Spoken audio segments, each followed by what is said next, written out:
નમસ્કાર, હું છું એન્કર અર્પિતા પટેલ. આપ જોઈ રહ્યા છો news snap channel. News snap ચેનલમાં દર્શક મિત્રો આપનું હાર્દિક સ્વાગત છે. પાટણમાં શાંત ધારો લાગુ કરી હિજરત અટકાવવાની માંગ ઉગ્ર બની. વસ્તીનું સંતુલન બદલાઈ રહ્યું હોવાના આક્ષેપો વચ્ચે મંદિરોની આસપાસ માંસની દુકાનો ખુલતા રહીશોમાં ભારે રોષ ફાટી નીકળ્યો. પાટણ શહેરના ધાર્મિક અને ઐતિહાસિક મહત્વ ધરાવતા વિસ્તારોમાં શાંત ધારો લાગુ કરવાની માંગ સાથે સ્થાનિક રહીશો મોટી સંખ્યામાં કલેક્ટર કચેરી પહોંચ્યા હતા. શહેરના લોટેશ્વર, કેદારેશ્વર સહિતના વિસ્તારોમાં છેલ્લા કેટલાક સમયથી વસ્તીનું સંતુલન બદલાઈ રહ્યું હોવાનો આક્ષેપ કરી રહીશોએ રજૂઆત કરી હતી.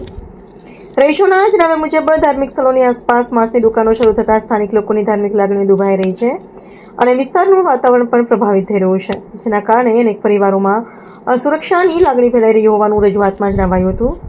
સ્થાનિક આગેવાનોએ માંગ કરી હતી કે પાટણ શહેરના સંવેદનશીલ વિસ્તારોમાં તાત્કાલિક અશાંત ધારો લાગુ કરી મિલકતોના વેચાણ ખરીદી પર નિયંત્રણ લાવવામાં આવે તેમજ હિજરત જેવી સ્થિતિ ઊભી ન થાય તે માટે કડક વહીવટી પગલાં લેવામાં આવે.